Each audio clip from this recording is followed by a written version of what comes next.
서울의 화려한 웨딩홀에서 보경은 자신의 여동생 결혼식에서 갑자기 레즈비언으로 지목되어 모든 하객들 앞에서 모욕을 당했다. 그녀의 오랜 연인 보영과의 관계가 누군가에 의해 폭로된 순간 가족들의 시선이 얼어붙었고 동생의 신랑 측 친척이 큰 소리로 비난을 퍼부었다. 하지만 보경은 그 자리에서 아무 말 없이 미소 지으며 자리를 지켰고 그날 밤 조용히 자신의 은행 앱을 열어 동생의 결혼식 비용으로 지원했던 수억 원의 후원금을 철회했다. 그날 아침, 보경은 평소처럼 일찍 일어나 커피를 마시며 창밖을 바라보았다. 서울의 번화한 거리, 고층 빌딩들 사이로 스며드는 아침 햇살이 그녀의 얼굴을 비추었다. 30살의 보경은 성공한 IT 기업의 프로젝트 매니저로 바쁜 일상 속에서 항상 차분함을 유지했다. 그녀의 삶은 겉으로는 완벽해 보였다. 좋은 직장, 안정된 수입, 그리고 사랑하는 사람. 하지만 그 사랑하는 사람은 사회가 쉽게 받아들이지 않는 존재였다. 보영, 28살의 그래픽 디자이너. 두 사람은 대학 시절부터 알았고 5년째 비밀스러운 연애를 이어오고 있었다. 결혼식 당일, 보경은 동생 보은의 요청으로 가족 대표로서 연설을 준비했다.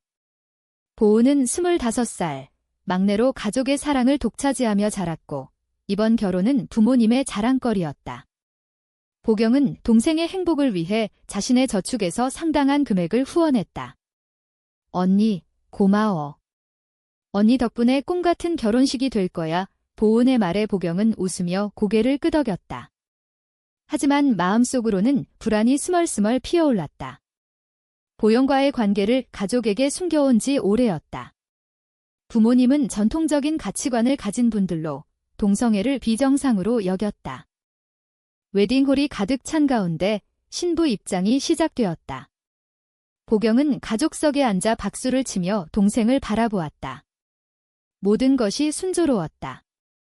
그런데 연설 차례가 되자 갑자기 신랑 측 사촌이 마이크를 빼앗아 들었다. 여기 계신 보경 씨, 정말 가족의 자랑인가요? 레즈비언으로 보영 씨와 동거 중이라면서요?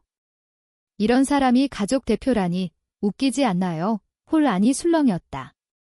보경의 얼굴이 창백해졌다. 어떻게 알았을까? 보영과의 사진이 유출된 건가? 부모님의 시선이 그녀에게 쏟아졌다. 어머니는 눈물을 흘렸고 아버지는 고개를 저었다. 보경은 자리에서 일어나 마이크를 받아들었다. 오늘은 동생의 날입니다. 축하해주세요. 짧게 말하고 자리에 앉았다. 속으로는 분노가 끓어올랐지만 표정은 변함없었다. 그날 밤 호텔로 돌아온 보경은 보영에게 전화를 걸었다. 오늘 다 드러났어. 보영의 목소리가 떨렸다. 어떻게? 내가 조심했는데 두 사람은 오랜 대화를 나눴다. 보경은 가족의 반응을 예상했지만 공개적인 모욕은 예상 밖이었다. 후원금 철회할게. 그게 내 선택이야. 보경의 결정은 단호했다. 다음 날 보경은 회사로 출근하며 마음을 다잡았다. 그녀의 삶은 이제 달라질 터였다. 가족과의 관계, 사회의 시선, 모든 것이 보영은 우리 헤어질까? 라고 물었지만 보경은 아니, 더 강해져야 해라고 답했다. 하지만 내심 그녀는 두려웠다. 부모님의 전화가 왔다. 집으로 와라. 이야기하자 아버지의 목소리는 차가웠다. 보경은 한숨을 쉬며 서울 지하철에 몸을 실었다. 역마다 스쳐 지나가는 사람들, 그들 중 누가 자신의 비밀을 알까? 그녀의 마음은 복잡했다. 집에 도착한 보경은 부모님과 마주 앉았다. 어머니는 울면서 왜 그런 선택을 했니? 정상적으로 살 수 있잖아 라고 말했다. 아버지는 가족의 명예를 더럽혔어. 동생 결혼식에서 그런 소라니. 보경은 조용히 듣다가 입을 열었다. 저는 행복해요. 보영과 함께. 하지만 부모님은 이해하지 못했다. 치료받아라. 그건 병이야. 아버지의 말에 보경의 가슴이 찢어졌다. 그녀는 후원금을 철회한 이유를 설명하지 않았다. 그건 그녀의 작은 복수였다. 그 주말 보경과 보영은 카페에서 만났다. 서울의 한적한 동네 창가 자리에 앉아 커피를 마시며 보영은 미안해, 내 탓인가 봐라고 중얼거렸다. 보경은 그녀의 손을 잡았다. 아니, 우리 탓이 아니야. 사회 탓이지. 두 사람은 앞으로의 계획을 세웠다. 가족과의 대화, 직장에서의 시선, 모든 것을 감당해야 했다. 하지만 보경의 마음속에는 갈등이 있었다. 동생 보은에게 미안함, 부모님에 대한 원망, 그리고 보영에 대한 사랑.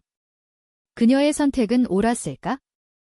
시간이 흘러 보경은 회사에서 승진 제안을 받았다.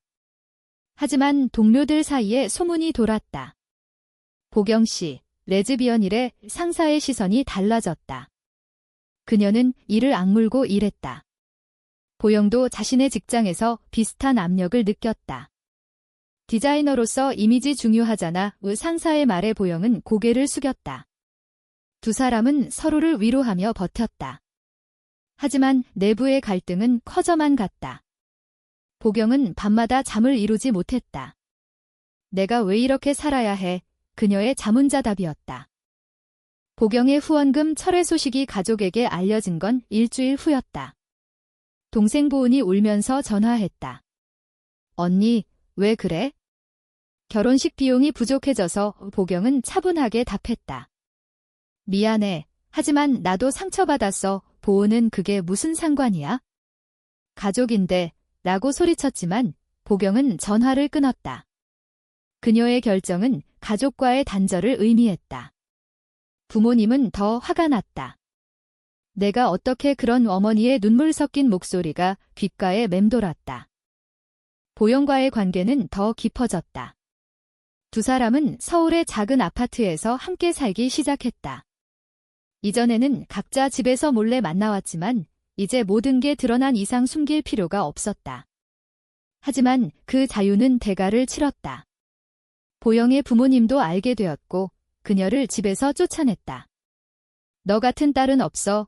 아버지의 말에 보영은 눈물을 흘렸다. 보경은 그녀를 안아주며 우리 함께 할게 라고 위로했다. 하지만 마음속으로는 죄책감이 들었다. 자신의 선택이 보영을 이렇게 만들었다고. 사회적 압력은 점점 커졌다. 보경의 회사에서 익명 게시판에 글이 올라왔다. 우리 팀장님, 레즈비언인가 봐에 불편해. 그녀는 그 글을 보고 가슴이 철렁 내려앉았다. 상사는 개인사지만 회사 이미지에 영향 줄 수 있어 라고 경고했다.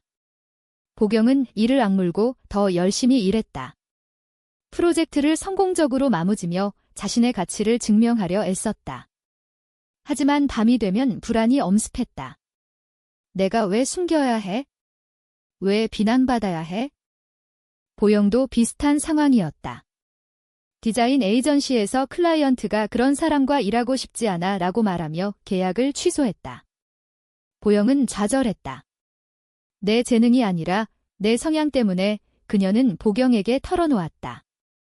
두 사람은 서로를 의지하며 버텼다. 주말에 한강공원으로 산책을 나가 바람을 쐬며 대화를 나눴다. 우리가 잘못한 게 뭐야? 보영의 질문에 보경은 아무것도. 그냥 사랑할 뿐이야 라고 답했다. 하지만 내심 그녀는 갈등했다. 가족을 포기한 선택이 옳았을까? 가족과의 대화가 재개된 건 한 달 후였다. 부모님이 보경의 아파트로 찾아왔다. 집으로 돌아와라. 보영과 헤어지면 용서할게. 아버지의 제안이었다. 보경은 고개를 저었다. 아니요, 저는 행복해요. 어머니는 울면서 내가 왜 그래? 결혼해서 아이 낳고 정상적으로 살아의 보경의 가슴이 아팠다. 그녀는 어린 시절 부모님의 사랑을 떠올렸다. 하지만 이제 그 사랑은 조건적이었다. 저를 받아들이지 못하시면 어쩔 수 없어요. 그 대화 후 보경은 동생 보은과 마주쳤다. 카페에서 보은은 화가 나 있었다. 언니 때문에 내 결혼식이 엉망됐어. 후원금 철회라니 너무해. 보경은 내 남편 쪽에서 나를 모욕했잖아 라고 반박했다. 보은은 그건 실수야. 하지만 언니의 생활이 문제지 두 자매의 대화는 격렬해졌다. 보경은 결국 자리를 떴다. 그녀의 마음은 상처로 가득 찼다. 가족과의 유대가 끊어지는 느낌이었다. 보영은 그런 보경을 위로했다. 우리만 있으면 돼. 하지만 보영 자신도 내적 갈등을 겪었다. 그녀는 가톨릭 가정에서 자랐고 종교적 신념이 동성애를 금기시했다. 밤마다 기도하며 지게 죄인가? 라고 자문했다. 보경에게는 말하지 않았지만 그녀의 마음은 흔들렸다. 어느 날 보영은 옛 친구를 만났다. 보영아, 정상으로 돌아와. 치료받아봐. 친구의 말에 보영은 동요했다. 집으로 돌아와 보경에게 물이 잠시 떨어져 있을까? 라고 물었다. 보경은 충격받았다. 왜? 나 때문에. 보영은 눈물을 흘리며 자니 내 마음이 복잡해. 도덕적으로 두 사람은 긴 대화를 나눴다. 보경은 보영의 손을 잡고 내가 행복하면 돼. 하지만 나 없이도. 보영은 고개를 저었다. 아니, 너 없인 안 돼. 하지만 그날 이후 두 사람 사이에 미묘한 균열이 생겼다. 보경은 더 외로워졌다. 사회의 시선, 가족의 압력, 연인의 동요. 모든 게 그녀를 짓눌렀다. 회사에서 또 다른 사건이 터졌다. 프로젝트 미팅 중 클라이언트가 보경 씨, 소문 들었어요. 우리 회사 정책상 이라고 말하며 계약을 재고하겠다고 했다. 보경은 분노했다. 제 능력과 무관한 일입니다. 하지만 상사는 그녀를 불러 조심해. 회사에 피해주지 마우. 보경은 퇴근길에 눈물을 흘렸다. 서울의 밤거리를 걸으며 그녀는 생각했다. 이 모든 걸 감당할 가치가 있을까? 보경의 삶은 점점 더 힘들어졌다. 가족과의 단절 후 그녀는 우울증 증세를 보이기 시작했다. 밤마다 잠을 이루지 못하고 식욕도 떨어졌다. 보영은 걱정하며 병원 가보자라고 권했다. 보경은 괜찮아 라고 말했지만 속으로는 무너져갔다. 사회의 정형화된 틀 속에서 자신의 사랑을 지키는 게 이토록 고통스러울 줄 몰랐다. 그녀는 온라인 커뮤니티에서 비슷한 경험을 공유하는 사람들을 찾았다.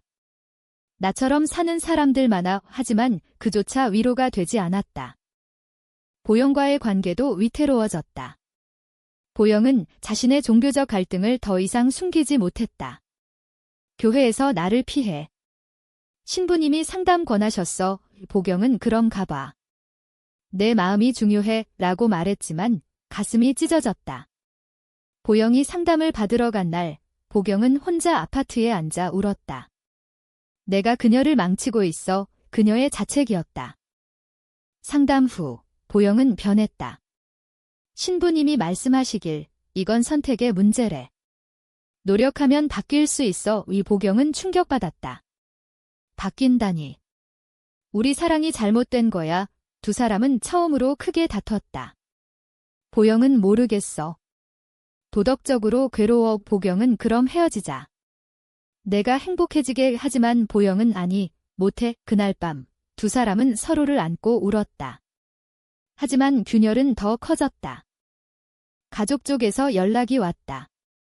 어머니가 병원에 입원했다. 내 탓이야. 충격받아서 아버지의 말에 보경은 서둘러 병원으로 달려갔다. 병실에서 어머니는 돼. 내가 그래? 가족을 생각해 보라고 말했다. 보경은 엄마, 저도 가족이에요. 받아주세요. 하지만 어머니는 고개를 저었다. 동생 보은도 병원에 와서 건니, 제발 정상으로 돌아와. 엄마 아프시잖아. 보경은 화가 치밀었다. 정상이 뭐야? 사랑하는 게 비정상이야? 병원에서 나온 보경은 보영에게 전화를 걸었다. 엄마가 아프셔.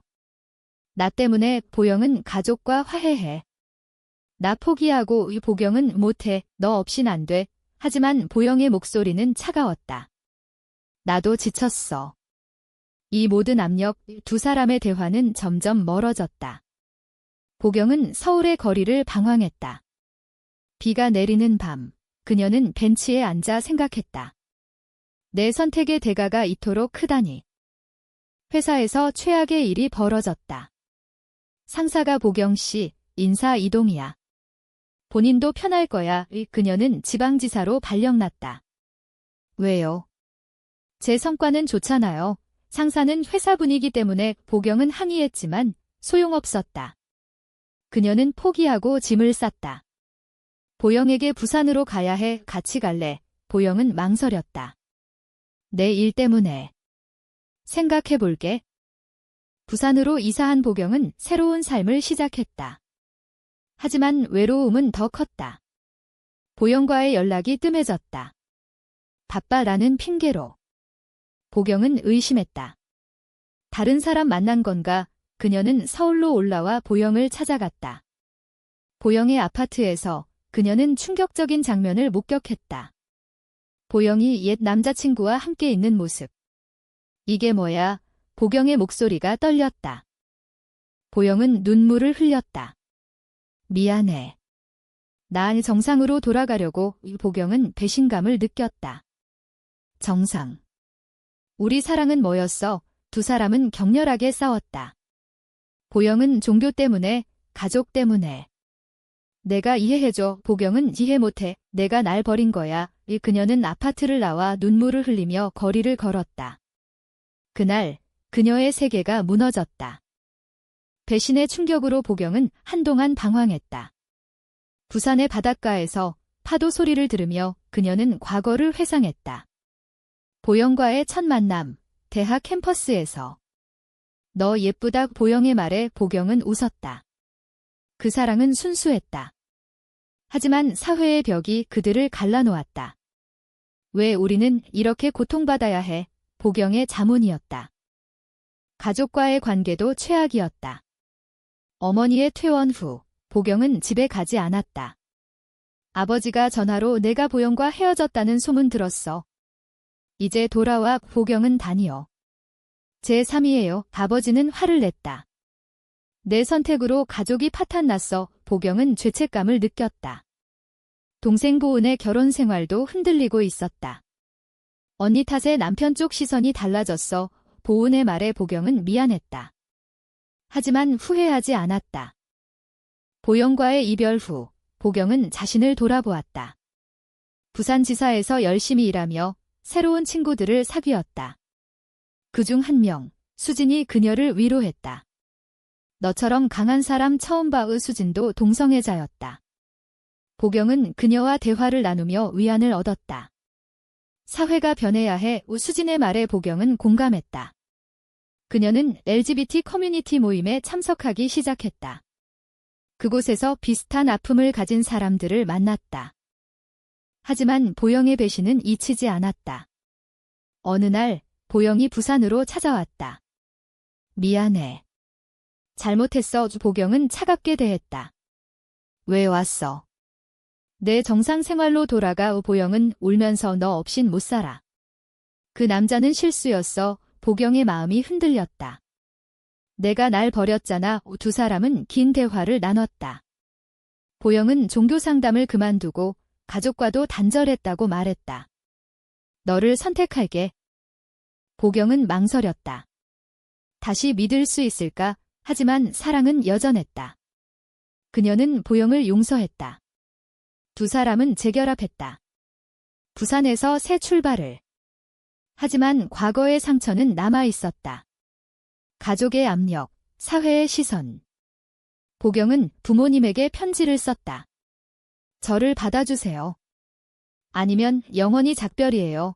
부모님의 답은 없었다. 회사에서 보경은 승진했다.